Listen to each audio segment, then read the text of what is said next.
Let's bring in our red and blue political panel. Alex Conant is a CBSN political contributor and partner at Firehouse Strategies. He's in our Washington bureau. And in Chicago, Hari Sevugan, a principal at 270 Strategies. Gentlemen, welcome to you both.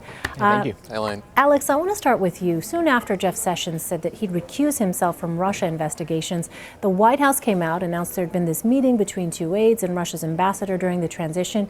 How do you interpret that move from the White House? I think that they are trying to do what they've been unable to do so far, which is get ahead of this Russia story at any point.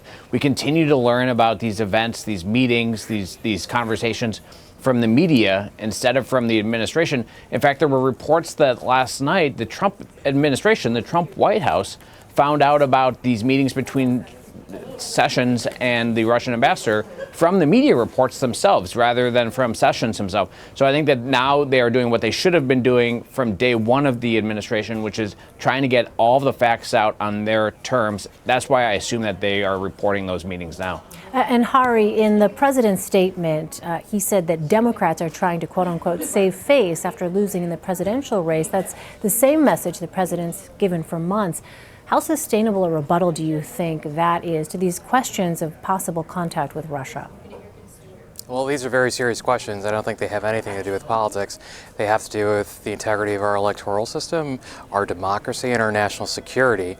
So I don't think that they're sustainable. What I found interesting about the White House trying to get out ahead of this and sharing that information is that's really the question that Al Franken posed to Jeff Sessions.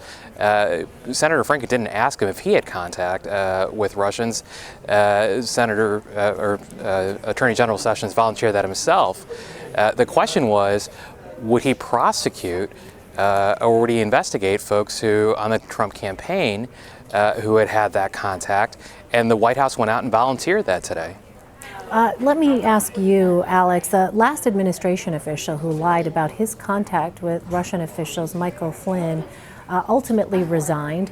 What is the difference? Are there differences between his case and the current one that you see?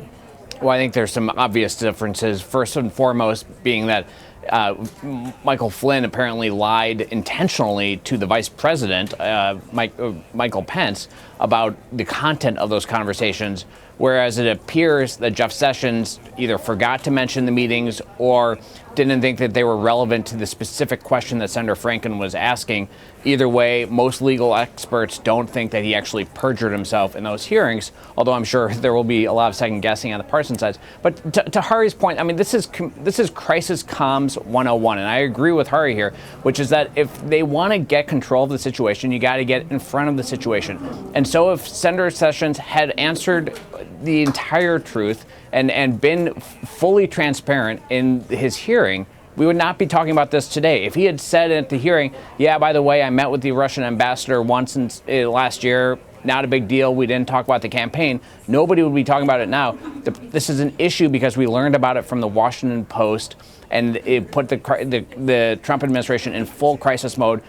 I think they're trying to get ahead of it now, but to date, this has been the story of this story, which is the White House cannot get ahead of anything. So, Alex, to follow up on your point there, what do you think is the reason behind the difficulty with the clarity off the top? You know, why not at the moment when they were asked? I mean, we know what we have heard from officials is that it was at the end of a very long day of testimony, and so that certainly might have been a factor, just sheer fatigue.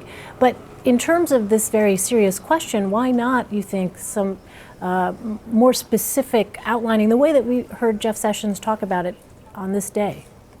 Yeah, I mean, it's pure speculation, and I think it's going to be the target of the ongoing investigations as to why hasn't not just Senator Sessions or Attorney General Sessions, but the administration as a whole been more forthright about these contacts over the last couple of months. I think that is the very subject of the investigation, not just that the FBI and the Justice Department is doing, but the Senate and the House is doing. And I think it's really important that everyone involved not jump to conclusions. Let's let the process play out a little bit before we start assigning guilt to people. I want to ask both of you this question here about the revised travel ban for 7 Muslim-majority countries. The White House said that it would come by the middle of this week, but the president didn't mention any revised plan in his speech Tuesday night, and the White House won't give a new timetable. So, Hari, let me start with you. How do you think we should understand that?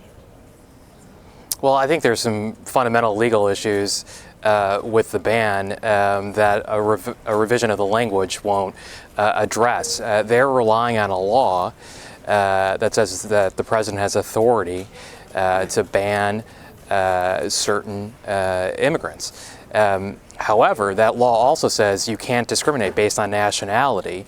And that's what the president was attempting to do in order to sort of cover up the notion that this was basically a ban on a faith. So there's actual fundamental legal problems on the law that they're relying on, and I think that's why we haven't seen any forward progress on the new version of this ban. What do you think about that, Alex? Yeah, I think Hari has some relevant points on the legal issues. I also think that there's some serious policy issues to this ban. Last week, we saw a report from DHS that officials there don't think that banning immigrants from these 7 countries will make us any safer. And in fact, there were reports today that they've actually taken Iraq off the list because it would make us, it would hurt our efforts to defeat ISIS in Iraq by banning allies in Iraq from visiting the United States. So I think that there are, in addition to the legal issues that have already been litigated in court, and I've no doubt will continue to be litigated in court once they issue a new executive order, we also have some serious policy issues that the administration needs to have airtight before they roll us out, or it'll be another political and public relations disaster like we saw with the first executive order. So legal challenges, policy challenges, and then public relations challenges. I think it's good that they're taking their time to get this right before they roll it out. Finally, on another topic, this is a headline from the Indianapolis Star. Pence used personal email for state business and was hacked. Now, the paper is reporting that then Governor Pence used a private server to conduct public business and also exchanged messages containing Homeland Security issues. Of course, he was highly critical of Hillary Clinton's use of a private email server when she was Secretary of State. What do you both make of this? Alex, I'll start with you. Well, again, that's what I've been saying. I mean, this is Crisis Communications 101. We should not be learning about this from the Indianapolis Star. We should be learning about this from the Trump administration. They should be announcing it on their own timelines. And with the proper context, they've subsequently put out a statement saying that this was apparently normal for governors prior to Mike Pence in Indiana, and no big deal. But as you say, the initial optics of this are bad, and I guarantee you it's going to lead a lot of newscasts tomorrow and take up a lot of Sean Spicer's day. Hari, what do you think? Well, look, Alex and I have agreed a lot tonight, which is probably I know what's happening. a hopeful sign for American democracy. But yeah, no, I agree. I mean, listen, if the Trump administration and the campaign, including now Attorney General Sessions, had attacked Secretary Clinton for the same thing, saying that made her unfit to be president, and raised questions about national security. I think those same questions are now. It's fair to raise those same questions about Vice President Pence's use of this server.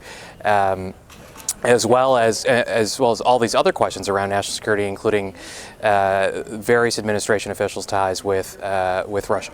All right, Alex Conant and Hari Sevugan, gentlemen, thank you for a very thank you. civilized conversation. We try. Thanks.